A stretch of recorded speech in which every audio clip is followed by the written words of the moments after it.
be my princess and I'll be your toad. I'll follow behind you. Hey YouTube, this is John Michael Swift with the 5th song in the Pluck and Chuck guitar series, which is the Mario Kart Love Song by Sam Hart. And for all the new people, I'm just going to remind you there's a lesson navigator in the text box down below that'll help you get to the different parts of the lesson. There's timestamps that will bring you to the fretting hand section and the picking hand section and the section where we put it all together at the end. So use that as you feel you need it. And this lesson is kind of exciting because I'm going to enter a series, a kind of a mini-series of 3 songs that are sort of what I think of as easy songs that use a quarter note groove. And by a quarter note groove, I mean your thumb is doing a pattern that's based on the quarter note pulse. So you're thinking 1, 2, 3, 4, 1, 2, 3, 4, 1, 2, 3, 4.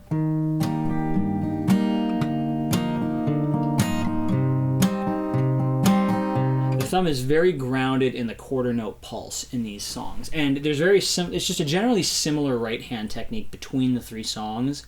So it's very easy to learn one and then go on to the other ones and pick up the techniques a little more quickly. And also you can sort of take techniques from each song and integrate them into the other ones. And it'll sound natural, but a little bit more organic and a little bit more adventurous to kind of mix the patterns up. So it's kind of an exciting little bit that we're doing here.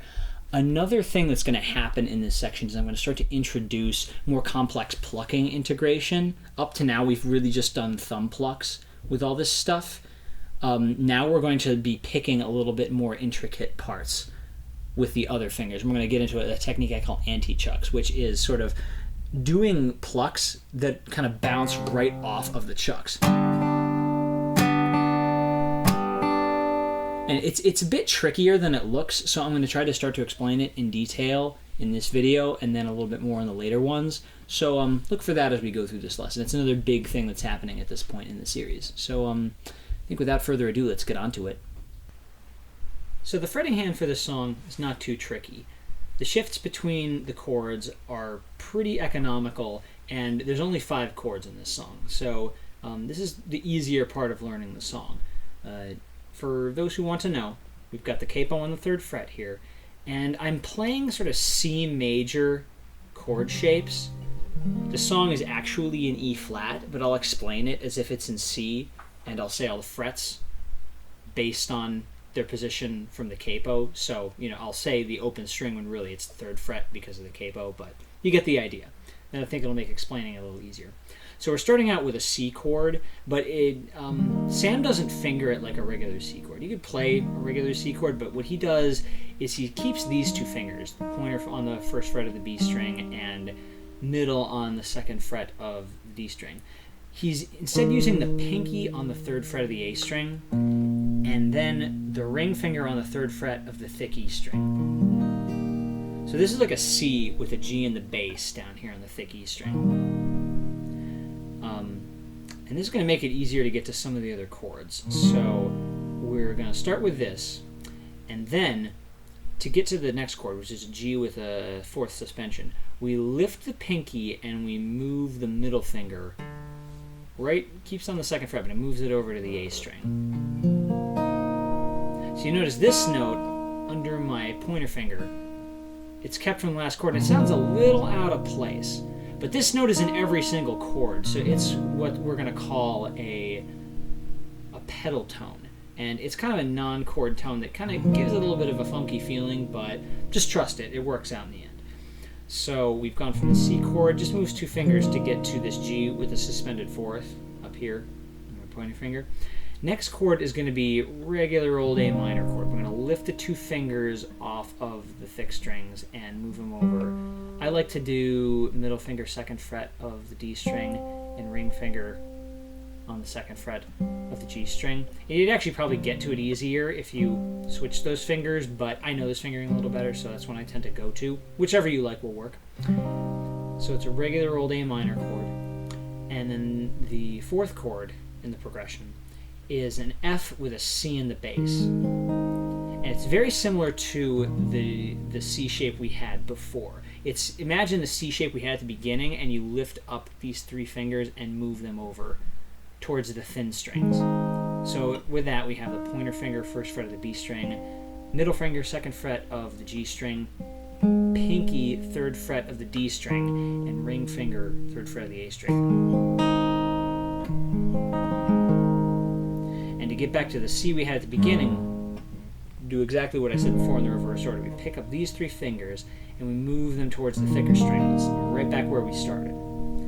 So these chords loop very nicely. If I sort of mouth the words along with it and just brush the chords, you'll see.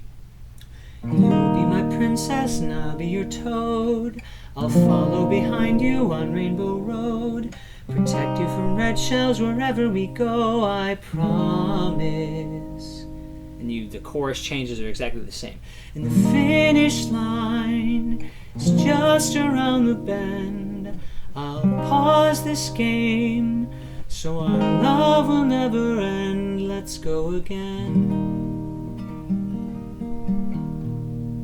And the bridge is the only part of this song that uses any different changes. When he gets to Don't Worry About Bowser or DK, he uses an E minor chord. Now you could get to the E minor chord by leaving the middle finger down and bringing the pointer finger over. So again, this is 2nd fret of the A string, 2nd fret of the D string.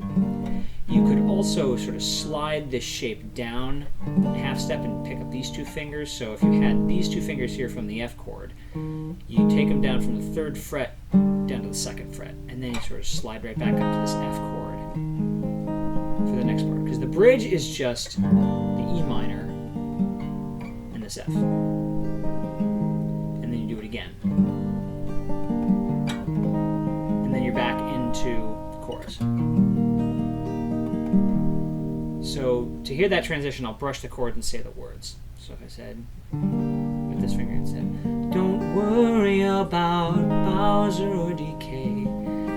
Just eat this glowing mushroom and they'll all fade away. In the finish line. And then you just proceed through the rest of the song. And the tag at the end, again, that's the same changes as the other parts of the song. To the mushroom cup and the flower cup and the star cup and the reverse cup. This entire song is pretty much this progression of C, G, A minor, and F. Just looped over again, with the exception of the bridge, which is the E minor to the F, twice in a row. So yeah, if you've got all that down, I think we're ready to go to the picking hand. So as with all the other videos in this series, teaching the song to me is all about the right hand. And real quick, I'm going to show you the pattern we're going to be doing for this. It looks a bit like this. And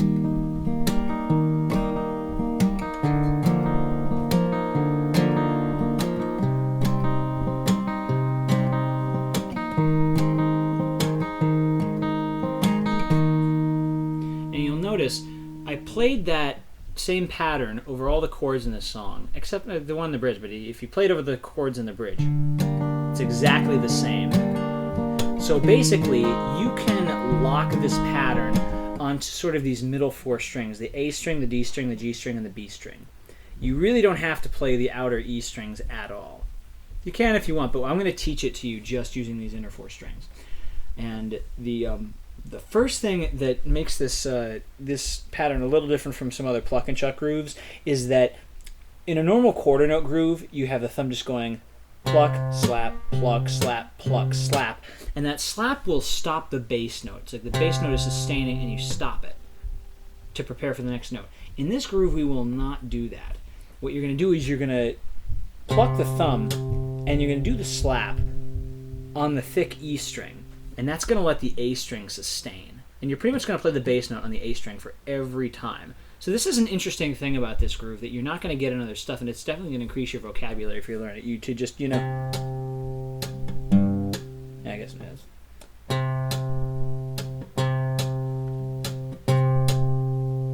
Having that sustaining bass gives this song a little bit more of an ambient feel to it. And that's something that's fun about this. So the first thing you should try is just be able to do exactly this pattern. You'll do pluck, slap, wait, slap, pluck, slap, wait, slap, pluck, slap. That's the basic thumb pattern for the song. And you want to be able to, do this slap without muting the A string. You want it to be able to hold out through.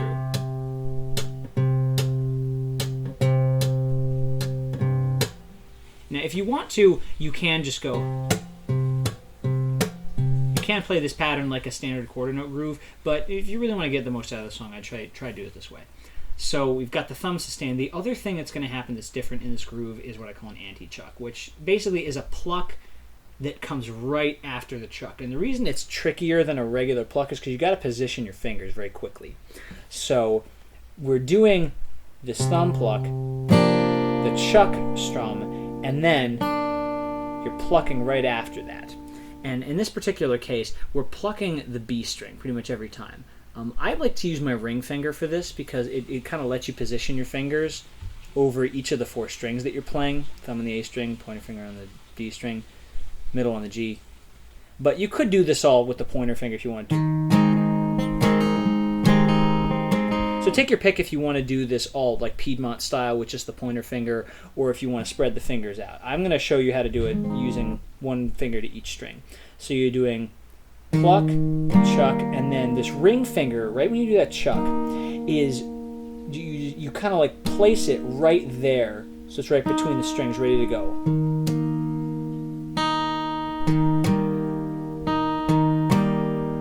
You almost have to measure your chuck so that that finger is going to be in the position to do that, to just kind of come right off the chuck into the pluck. So whichever finger you're doing the chuck with, I'll kind of like aim my middle finger at the D and the G string. So it'll just hit those 2 middle strings, and this ring finger is just right there, ready to go. So you could even start right there with just those 3 strokes. You do the thumb pluck on the A string, you plant the thumb on the thick E string and do your chuck with the middle finger, and then your anti-chuck with the ring finger on the B string. So I'm just holding a C chord.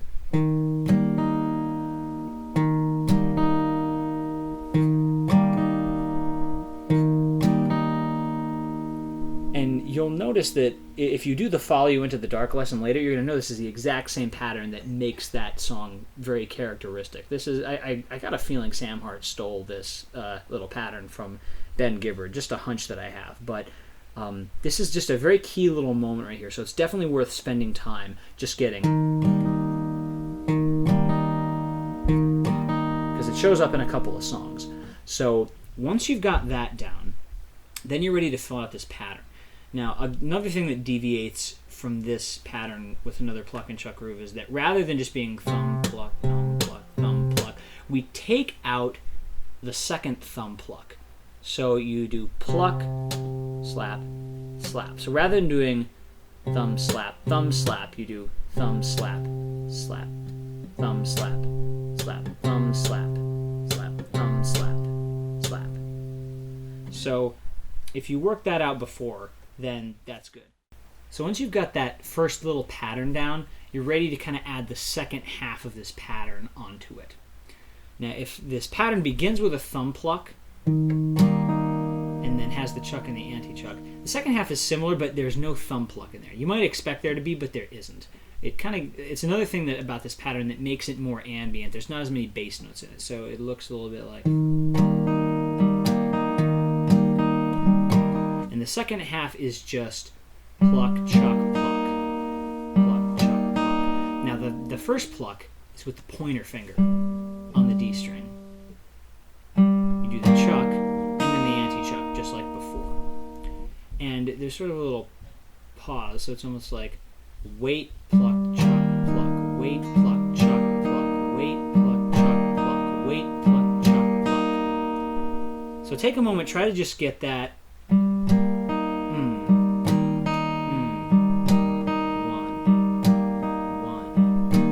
Try to get that little fragment down, and then if you're really brave, you're ready to just stick that right in with the first half, which is thumb, chuck, pluck, wait, pluck, chuck, pluck, thumb, chuck, pluck, wait.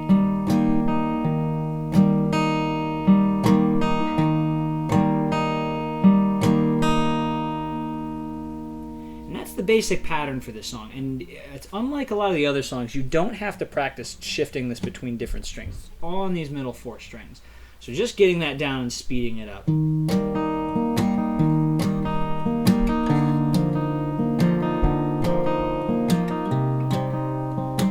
give you a pretty good sound for this song. It sounds pretty much like the original recording.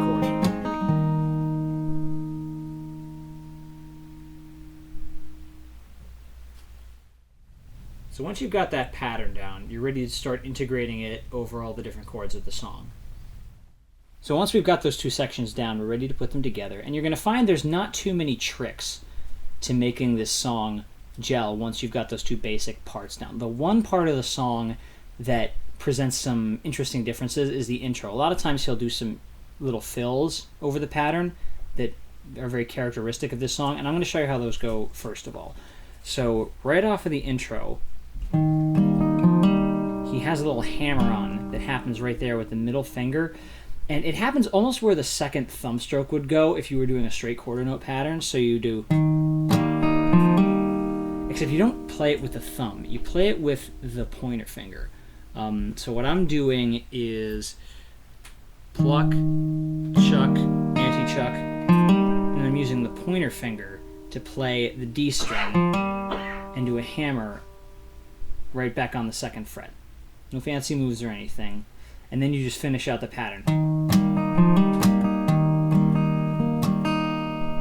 And on the next chord, when you go to the G shape here, you go. He kind of does these double plucks. So the way that those come in, he's going. After the second, where the second chuck would happen, he kind of plants all the fingers with the thumb slap and plucks with 2 of the fingers. I'm using my middle and my ring right here. You can use any 2 you want, but he's kind of going between, I guess, doing the middle and the ring, and then the pointer and the middle on the D and the G string. So he's going B and G string, D and G string over where the pattern be. So.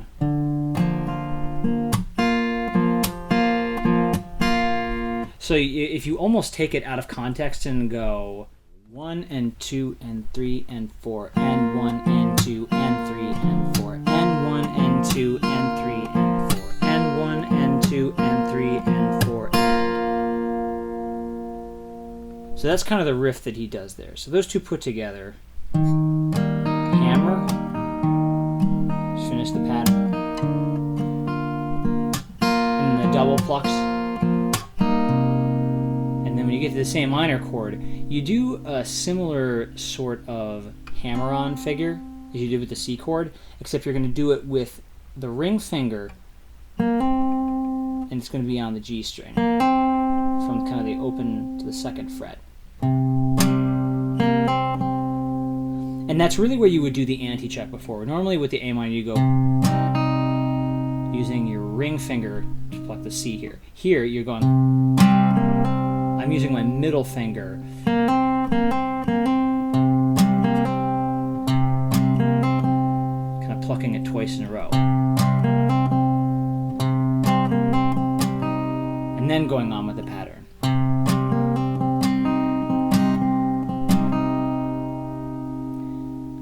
So once you've got that little bit down, the last thing that happens on this F chord, the pattern over the F chord is pretty straight, but he'll lift the middle finger on the second part of the cycle that he does to turn it into an F add 9 chord. So it just sounds a little bit like this. So he's not really doing much. The right hand isn't changing. It's just the left hand is lifting to alter the color of the chord. So that whole intro altogether sounds like this.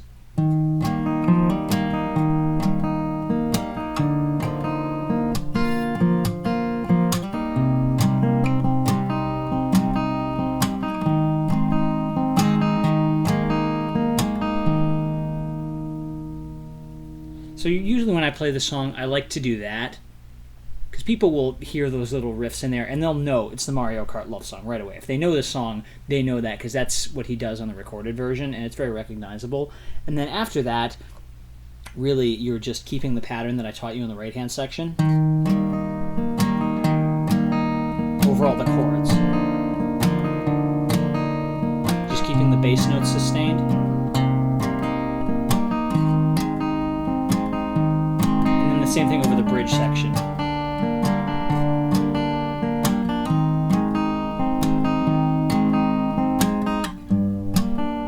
If you want to play the low E string for that chord, you can. Usually if you do that, you're going to lose the sustain on the bass note because you're going to have to plant the thumb on it. I suppose one thing I have practiced is actually planting the thumb on the A string so that the E string can sustain, but I'll tell you right now, that's quite tricky to do. It's really advanced, and it's not going to make an enormous difference in the sound, especially not on this song. So generally I would just say, you know, play the A string like you did on all the other chords, or if you do play the low E string, just let the thumb plant on the low E string and mute the note. It's not the end of the world if you lose the sustain on the bass. But that, I mean, that's really the whole song. You don't really stop the pattern anywhere. The only other place that it's different is on the ending. He has a little fill that he just tags on the end, and the plucking for it, he's doing it over the C chord, and you do thumb on the A string, and the middle and the ring finger on the G and the B string. There's just 3 in a row, and then the pointer finger is going to do that same hammer that we did before. So those strung together. Again. And then he kind of just tacks these 2 notes again on the end of that to make it a little flowery thing. It's kind of on the end of that. He'll come back down through the G and do the hammer again. So if you tack that onto the end of it, you get, and then just plucks the whole thing at the very end. So the whole figure. Again.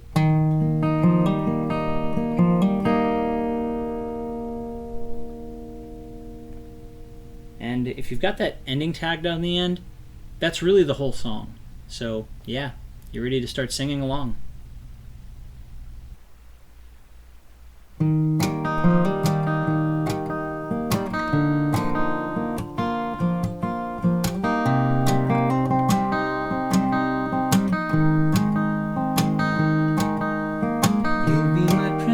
And I'll be your toad. I'll follow behind you on Rainbow Road, protect you from red shells wherever we go, I promise. And no one will touch us if we pick up a star, and if you spin out you can ride in my car. When we slide together we generate sparks in our wheels and our hearts.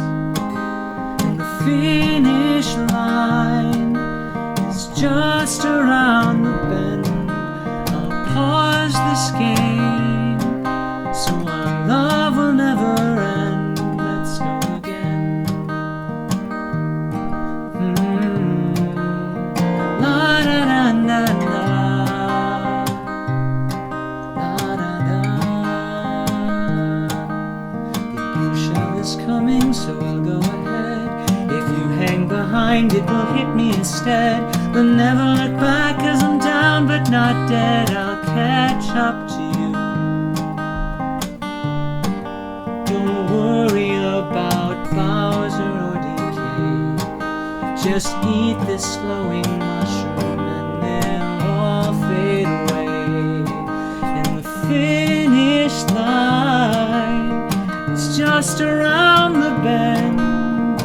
Pause this game